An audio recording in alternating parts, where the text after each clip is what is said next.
Assalamualaikum warahmatullahi wabarakatuh, teman-teman dirahmati Allah Subhanahu wa taala. Ini kita akan belajar tentang teknik kamar bedah. Saat ini kita berada di depan instalasi bedah sentral. Di kampus kita itu berada di lantai 5.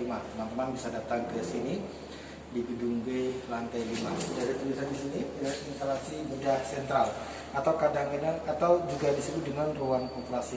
Sekarang yang lebih populer adalah instalasi bedah sentral.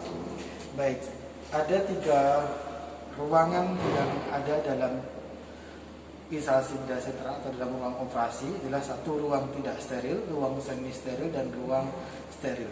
Ruang tidak steril itu digunakan pada saat menerima pasien. Semi steril kondisi di mana pasien itu berada dan menunggu untuk dilakukan tindakan, dan yang akses di sana terbatas, hanya tugas yang ada di ruang operasi. Kemudian ruang steril khusus ruangan untuk dilakukan tindakan pembedahan. Di sana ada nanti dokter sebagai operator dan kemudian ada perawat yang membantu dalam kegiatan tersebut. Juga nanti ada yang disebut dengan perawat sirkuler. Seperti apa itu nanti kita akan jelaskan di dalam. Nah, sekarang kita akan masuk di ruangan.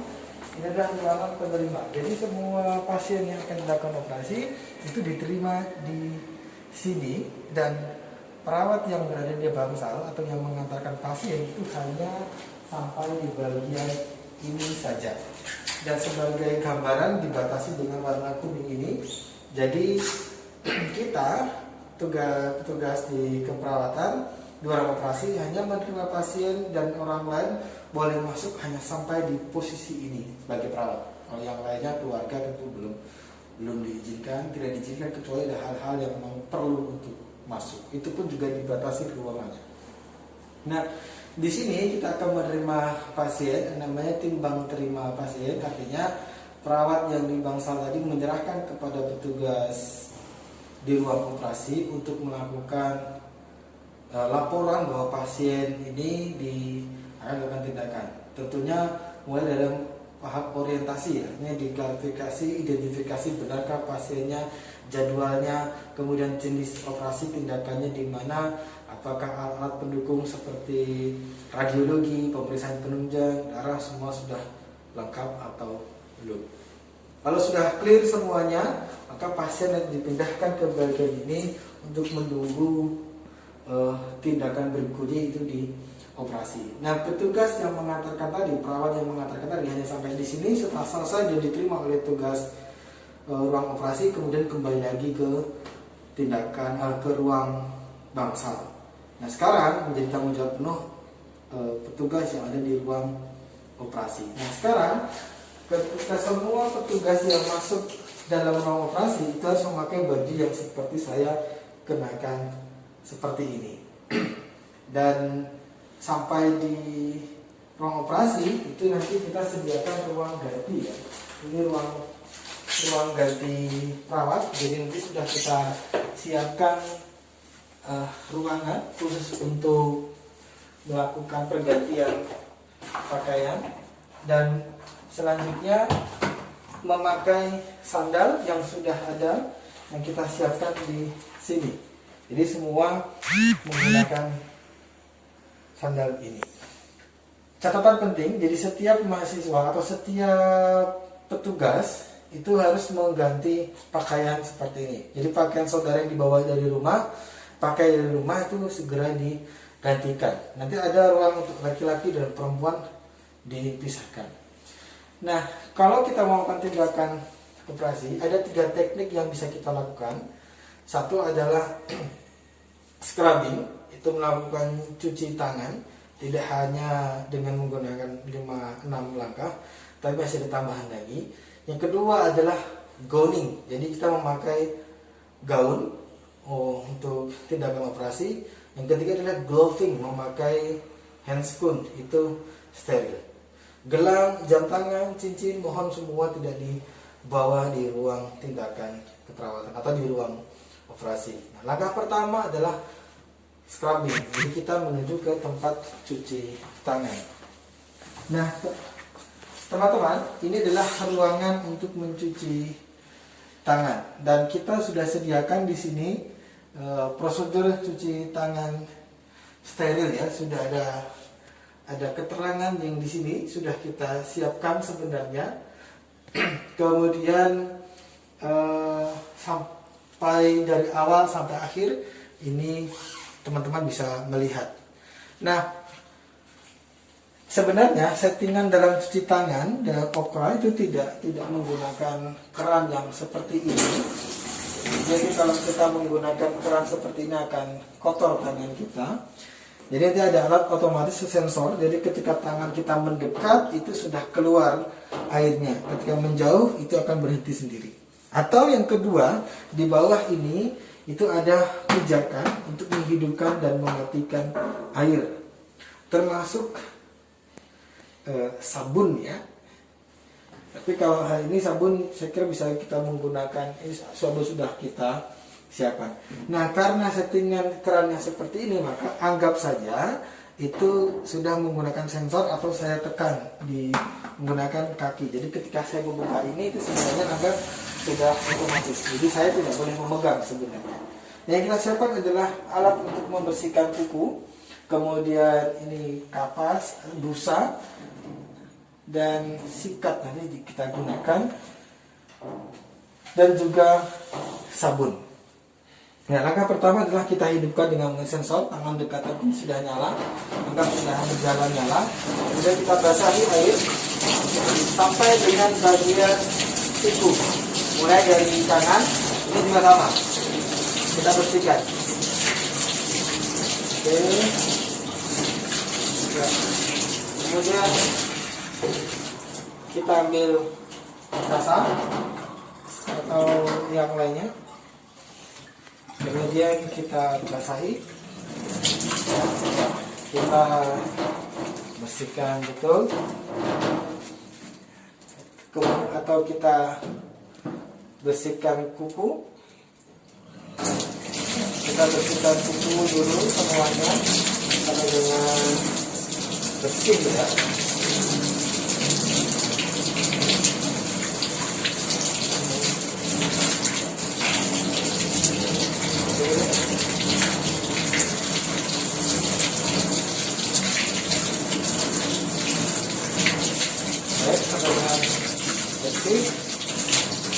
Kemudian kita gunakan sabun tadi yang sudah kita siapkan. Oke. Kita bersihkan. Ini kita oleskan sampai ke bagian siku. Diusahakan lebih di atas siku itu 15 cm. Nah, ini juga sama, ini juga sampai dengan betul-betul bersih. Terus kita lakukan terus.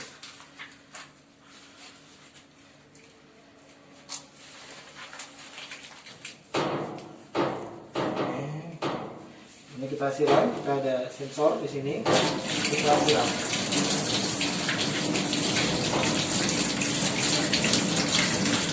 Ya, pastikan tangan dalam posisi atas ya, jangan di bawah. Ya. Kemudian kita ulang lagi teknik seperti tadi dengan 2 atau 3 kali kita lakukan pembersihan supaya betul-betul bersih. Jadi kita ulang sekali lagi, kita ulang lagi dengan teknik yang sama. Kalau sudah selesai, posisi kita seperti ini. Jadi ini artinya adalah kondisi kita selesai cuci tangan. Jadi kita tidak boleh dengan posisi seperti ini, karena kalau begini maka air kemungkinan yang dari atas nanti akan turun, justru akan membuat ini jadi tidak bersih lagi. Jadi posisinya adalah seperti ini. Hal seperti ini kita masuk ke dalam ruangan untuk memakai gaun dan sarung tangan steril. Nah, sekarang kita masuk ke ruangan ini. Teman-teman, ini anggaplah posisinya steril ya. Jadi saya memegang ini nggak masalah. Ini posisi kita steril. Nah, ini juga steril. Nah, khusus yang bagian ini khusus bagian ini itu sebenarnya ada satu teman yang membuka, bukan saya, karena ini sudah, kalau saya buka ini jadi kotor lagi tangan saya, sehingga nanti ada orang yang membukakan hand spoon steril ini. Jadi posisi kita anggaplah nanti di sini sudah dibuka oleh teman kita.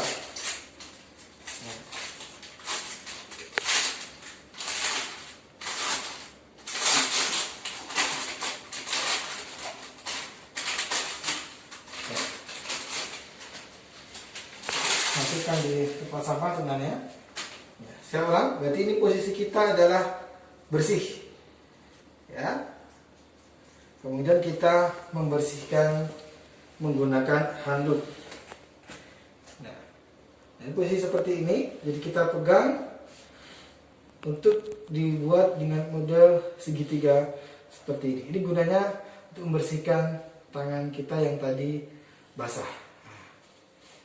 Kita bersihkan, saya ulang, maaf, kita bersihkan seperti ini, ya.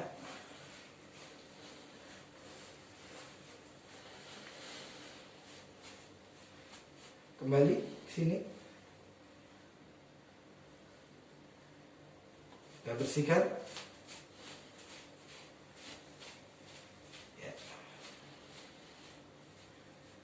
Nah, selesai, terus kita buang di tempat sampah. Nah, sudah seperti ini baru kita bisa memakai hand spoon. Atau kita buka hand spoon pasir.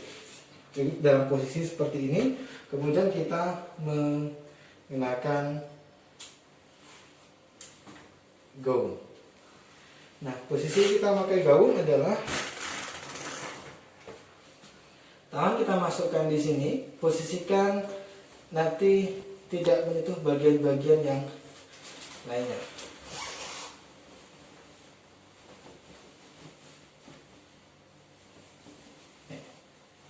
Masukkan di sini. Nah, sebenarnya ada satu orang yang akan mengikatkan ini, mengikatkan tali. Enggak bisa ya. Ada satu yang bisa mengikatkan tali di sini. Nah, pada bagian ini posisi sudah terikat seperti ini. Kemudian kita membuka hand spoon-nya. Jadi teman-teman perhatikan di sini. Jadi posisi kita seperti ini, kita pakai hand spoon. Jadi kanan dengan kanan, perhatikan di sini, ya, supaya nanti tidak salah saat memakai hand spoon.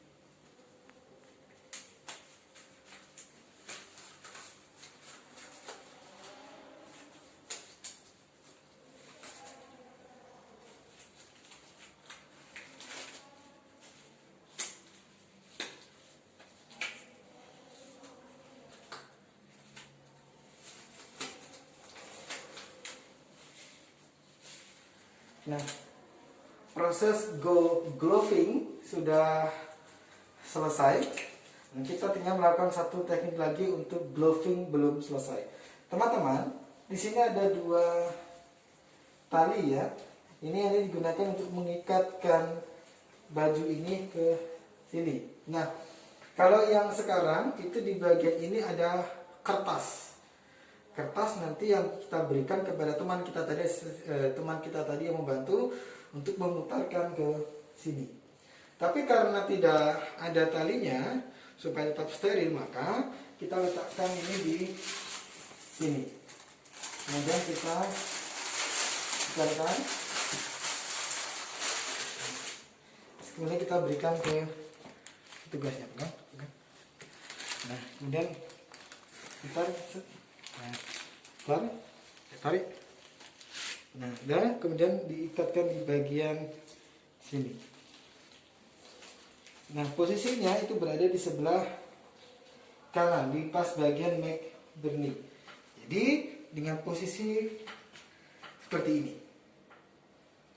Teknik scrubbing cuci tangan, kemudian gowning memakai gaun sampai dengan seperti ini, kemudian memakai handscoon.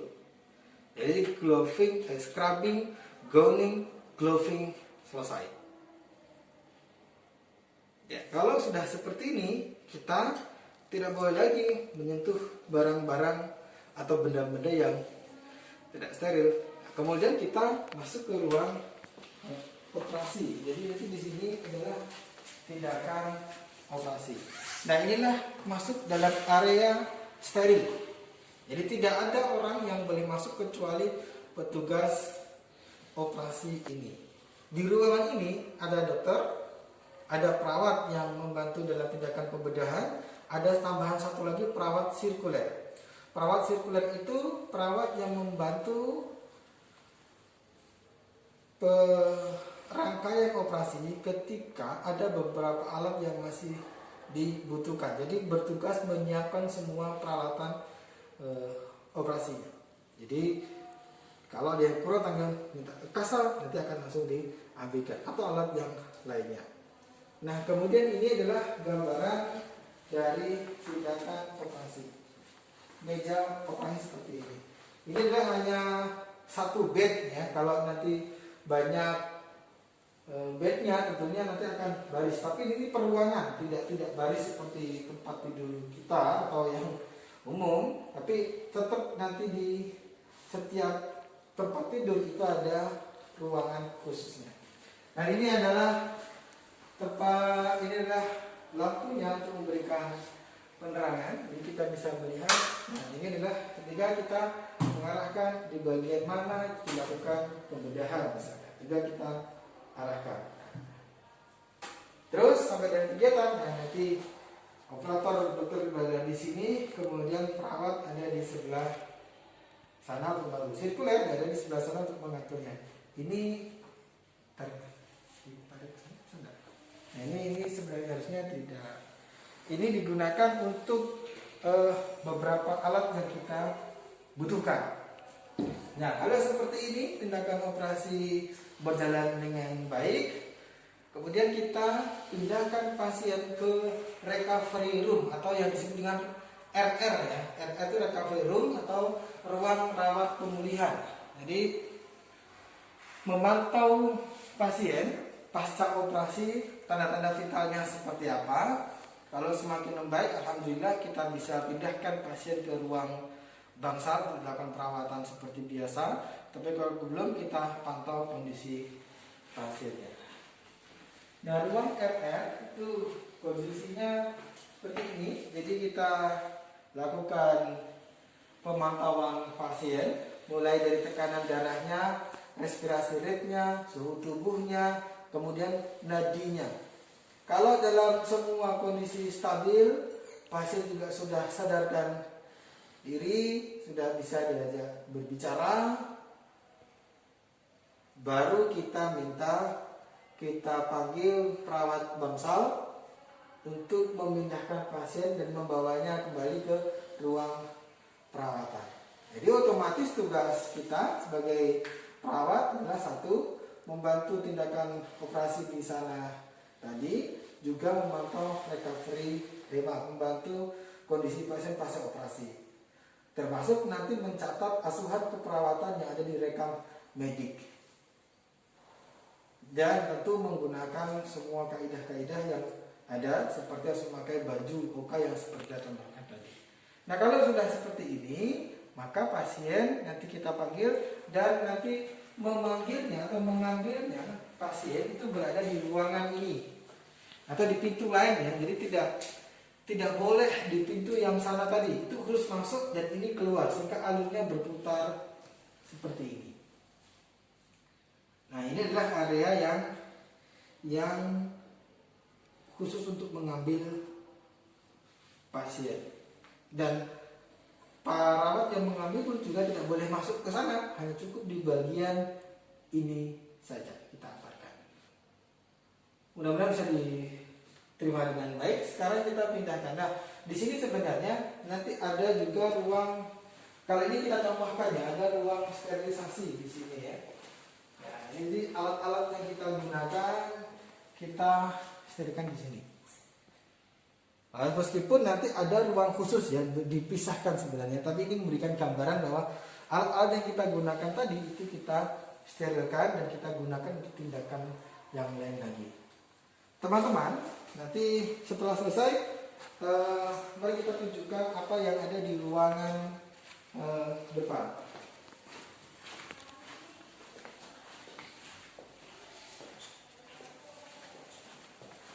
Nah, ini adalah ruang tadi yang untuk menunggu pasien tadi. Nanti di sini ada jadwal operasinya. Teman-teman bisa melihat. Jadi pada hari ini itu semua tertulis di sini.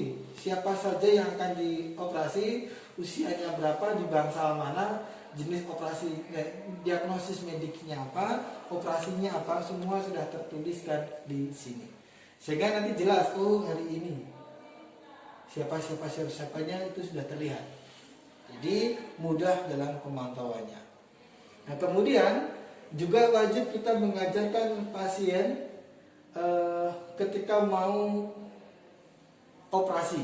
Nah, ini doa ketika kita melakukan operasi.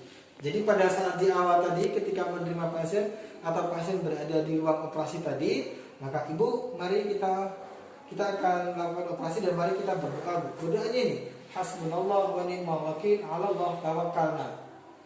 Jadi cukuplah Allah yang menjadi penolong dan kami berserah diri kepadamu ya Allah. Artinya apa? Sudah, semua kita serahkan pada Allah, kita terus berikhtiar. Tolong dipahami betul dan harus diajarkan kepada semua, termasuk kita. Jadi kalau kita melakukan tindakan medik atau apapun juga kita harus mengamalkan doa ini sebagai bagian dari kedekatan kita kepada Allah Subhanahu wa taala. Jika pasien tadi di ruang recovery room itu mengalami henti napas atau mengalami henti jantung dan napas, maka kita menggunakan tindakan RJP. Nanti ini dipelajari di semester 6 atau 7 insya Allah. Nanti akan berurutan tindakan saudara. Nah, kalau sudah selesai semuanya, jadi kalau tadi sudah selesai operasi, maka segera kita lepaskan handscoon, kemudian gaun, dan dimasukkan ke dalam ruang khusus atau ke dalam wadah khusus ya. Wadah khusus pakaian linen pasca operasi. Termasuk nanti kalau ada darah atau apapun juga akan ditempatkan pada bagian yang khusus. Jadi tidak dicampur-campur. Karena supaya nanti bahan-bahan yang bercampur darah tadi kita bersihkan dulu, kita disinfektan dulu. Nah, saya kira itu untuk kegiatan pembelajaran kita. Yang paling penting adalah satu, saya ulang, ketika masuk di dalam ruang operasi, teman-teman segera mengganti pakaian seperti yang kita contohkan tadi. Kemudian selalu mempersiapkan alat-alat yang akan digunakan untuk melakukan tindakan operasi. Hati-hati menggunakan teknik steril. Kemudian kalau sudah mau melakukan tindakan operasi, segera siapkan perlengkapannya dan mulailah dari scrubbing, gowning, gloving. Sampai dengan selesai tindakan operasi, lakukanlah pemantauan pasien di ruang perawatan pulih atau ruang rawat pemulihan atau ruang recovery room untuk memantau pasien, kesadarannya dan TTV-nya. Kalau semua sudah membaik, maka pasien dapat dipindahkan ke ruang perawatan medikal bedah untuk perawatan sehari-hari untuk menyembuhkan kondisi pasien. Setelah itu selesai. Dan yang terakhir, selalu ajak dan ajarkan pasien termasuk diri kita untuk berdoa sebelum dilakukan operasi. Hasbunallah wa ni'mal wakil, 'alallah tawakkal. Hanya Engkaulah yang Maha penolong kami dan aku berserah diri kepadamu. Saya kira itu cukup jelas dan memberikan gambar kita untuk ketenangan dan ikhlas. Bismillah, yang kita manusia berikhtiar melakukan tindakan. Dan terakhir, kadang-kadang kita juga perlu melakukan diskusi. Jadi kita sebagai mahasiswa atau praktikan, ketika ada penyelit atau apapun, kita perlu diskusi, namanya ruang diskusi. Yang di dalam inilah kita gunakan untuk berdiskusi.